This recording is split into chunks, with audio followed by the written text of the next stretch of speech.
નમસ્કાર મિત્રો, સ્વાગત છે તમારું એચએનજીયુ સ્ટડી પોઈન્ટ યુટ્યુબ ચેનલના એક નવા વિડીયોમાં.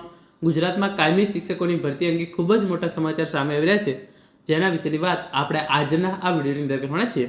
શિક્ષણ સહાયક ભરતી અંતર્ગત ધોરણ 9 થી 12 માટે બીજો તબક્કો અને વેઇટિંગ લિસ્ટ અંગે જે પણ અપડેટ આવી રહી છે એની સંપૂર્ણ માહિતી આપણે આજના આ વિડીયોની અંદર જોવાના છીએ. મિત્રો, HNGU study point YouTube channel દ્વારા તમને શિક્ષક ભરતીની તમામ માહિતી સૌપ્રથમ અને સચોટ રીતે પૂરી પાડવામાં આવે છે.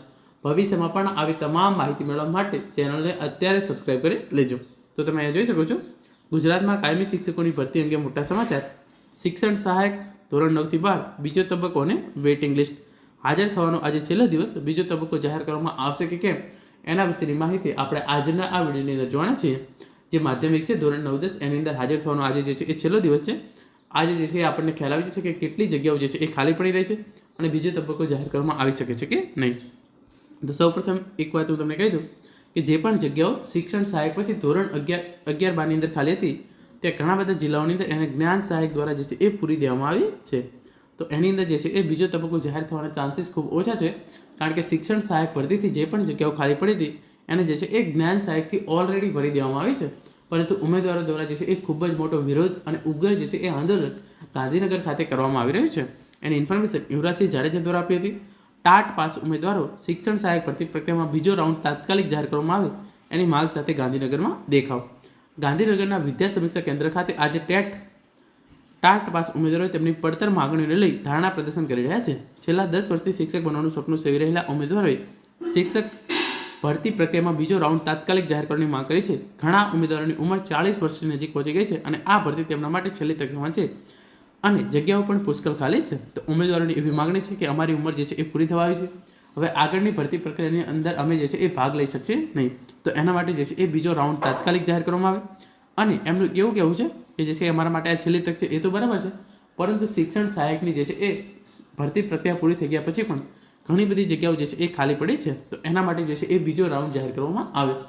શિક્ષણ વિભાગ દ્વારા જણાવવામાં આવેલું છે એ પ્રમાણે બીજો રાઉન્ડ જે છે એ જાહેર કરવામાં નહીં આવે, પરંતુ જે છે એ વેઇટિંગ લિસ્ટ ઓપરેટ કરવામાં આવશે.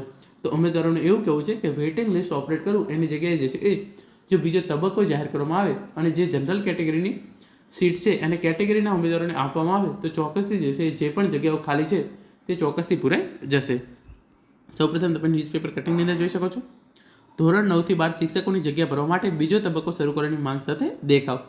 એક ઉમેદવારને 2 જગ્યા ફાળવણીને કારણે મોટા પ્રમાણમાં જગ્યાઓ જે છે એ ખાલી પડી રહી છે. તો બીજો તબક્કો યોજવા માટેની જે છે એ માંગ સાથે ઉગ્ર દેખાવો ગાંધીનગર ખાતે કરવામાં આવી રહ્યા છે. રાજ્યમાં હાલમાં ચાલી રહેલી શિક્ષકોની ભરતી પ્રક્રિયા અંતર્ગત ધોરણ 9 થી 12ની શિક્ષકોની જગ્યામાં પ્રથમ રાઉન્ડના અંતે ખાલી પડેલી જગ્યા પર બીજા તબક્કાની કાર્યવાહીની માંગ સાથે ઉમેદવારોએ વિરોધ પ્રદર્શન કર્યું હતું. ઉમેદવારો દ્વારા છેલ્લા કેટલાક દિવસોથી બીજા તબક્કાની કાર્યવાહી માટે અનેક રજૂઆતો કરી હોવા છતાં હજુ સુધી બીજા તબક્કાની કાર્યવાહીની જાહેરાત કરવામાં આવી ન હતી. ઉમેદવારો ગાંધીનગર ખાતે સૂત્રોચ્ચાર અને બેનરો સાથે પહોંચ્યા હતા અને વિરોધ વ્યક્ત કર્યો હતો. પ્રાપ્ત માહિતી અનુસાર સરકારી અને ગ્રાન્ટેડ માધ્યમિક તેમજ ઉચ્ચતર માધ્યમિક શિક્ષકોમાં ક્રમિક ભરતી હાથ ધરવામાં આવી છે. આ ભરતીમાં કેટલાક ઊંચું મેરિટ ધરાવતા ઉમેદવારોને બે જગ્યાએ નંબર લાગતા એક જગ્યા ખાલી પડે એ સ્વાભાવિક છે. આ સિવાય નિમણૂક હુકમ મળ્યા બાદ પણ કેટલાક ઉમેદવારો હાજર ન થતા હોવાનું જાણવા મળ્યું છે. હજુ ઉમેદવારો હાજર થશે ત્યારબાદ ખાલી પડેલી જગ્યાઓની સ્પષ્ટ વિગતો સામે આવશે. જો કે પ્રથમ તબક્કા બાદ ખાલી પડેલી જગ્યાઓને લઈને ઉમેદવારો મૂંઝવણ અનુભવી રહ્યા છે. તો ધોરણ 9-10 માધ્યમિકની અંદર જે છે એ આજે હાજર થવાનો છેલ્લો દિવસ છે. આજે આપણને ક્લિયર કટ ખ્યાલ આવી જશે કે ધોરણ 11-12ની અંદર કેટલી જગ્યાઓ ખાલી પડી છે, ધોરણ 9 અને 10ની અંદર શિક્ષકોની કેટલી જગ્યાઓ જે છે એ ખાલી પડી છે. કમિશનર ઓફ સ્કૂલની કચેરી દ્વારા ખાલી જગ્યાઓ ભરવા માટે વેઇટિંગ લિસ્ટ ઓપરેટ કરી બીજો તબક્કો યોજવામાં આવશે કે કેમ તે અંગે હજુ કોઈ પણ પ્રકારની સ્પષ્ટતા કરવામાં આવેલી નથી. ત્યાંથી ઉમેદવારો દ્વારા છેલ્લા ઘણા દિવસોથી બીજા તબક્કાની કાર્યવાહી હાથ ધરવાને લઈને રજૂઆતો કરી રહ્યા છે, પરંતુ કમિશનર ઓફ સ્કૂલની કચેરી દ્વારા આ મુદ્દે કોઈ પણ સ્પષ્ટતા કરવામાં આવતી ન હોવાથી ઉમેદવારો અટવાયા છે.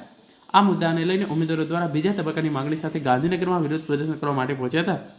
ઉમેદવારોના જણાવ્યા પ્રમાણે ઉચ્ચતર માધ્યમિકમાં 1500 જેટલા ઉમેદવારોને 3000 જગ્યા ફાળવણી કરવામાં આવી હતી, જેના પ્રમાણે 1500 જેટલી જગ્યાઓ ખાલી પડી છે. આ જ રીતે માધ્યમિકની અંદર 1400 ઉમેદવારોને 2800 જગ્યા ફાળવવામાં આવી હતી, જેના કારણે 1400 જેટલી જગ્યાઓ ખાલી પડી છે. આમ એક જ ઉમેદવારને 2 જગ્યા ફાળવવાને કારણે મોટા પ્રમાણમાં જગ્યાઓ ખાલી પડી રહી છે. આ ઉપરાંત 31 મેની સ્થિતિએ મહેકમ અનુસાર 5000 જગ્યાઓનો વધારો થયો છે.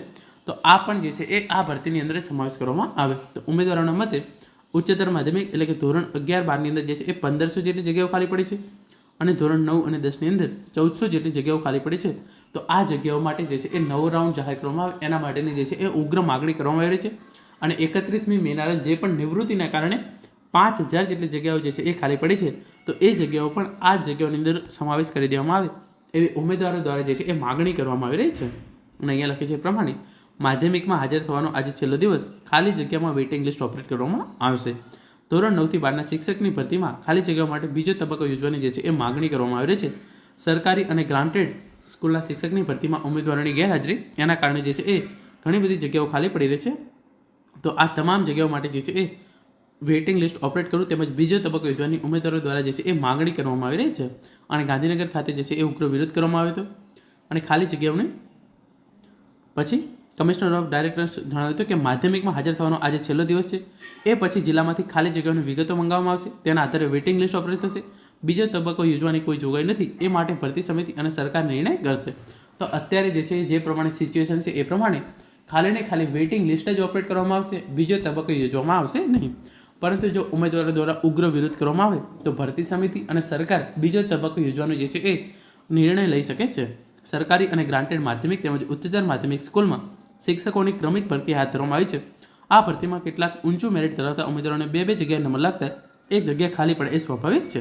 એ સિવાય નિમણૂક હુકમ મળ્યા બાદ કેટલાક ઉમેદવારો હાજર થયા ન હોવાનું જાણવા મળ્યું છે.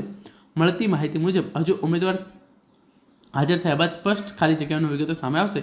પરંતુ બીજી તરફ લાયક છે એવા અનેક ઉમેદવારોની ચિંતા છે કે કમિશનર ઓફ સ્કૂલની કચેરી દ્વારા વેઇટિંગ લિસ્ટ ઓપરેટ કરી બીજો તબક્કો યોજવામાં આવશે કે કેમ. જોકે આ અંગેની રજૂઆતનો દોર ચાલુ છે અને COSના અહેવાલ પ્રમાણે ખાલી જગ્યામાં વેઇટિંગ લિસ્ટ ઓપરેટ કરવામાં આવશે. તો વેઇટિંગ લિસ્ટ જે છે એ ચોક્કસથી જાહેર કરવામાં આવશે, પરંતુ બીજે તબક્કે યોજવામાં આવશે કે નહીં તે અંગેની રજૂઆત જે છે એ આપણે કરી રહ્યા છીએ અને એ પ્રમાણે જે છે એ સરકાર દ્વારા નિર્ણય લેવામાં આવી શકે છે. તો મિત્રો, આ હતો આજનો સમાચાર, જેની અંદર આપણે બીજો રાઉન્ડ અને વેઇટિંગ લિસ્ટ વિશેની માહિતી મેળવી છે. Thank you so much for watching.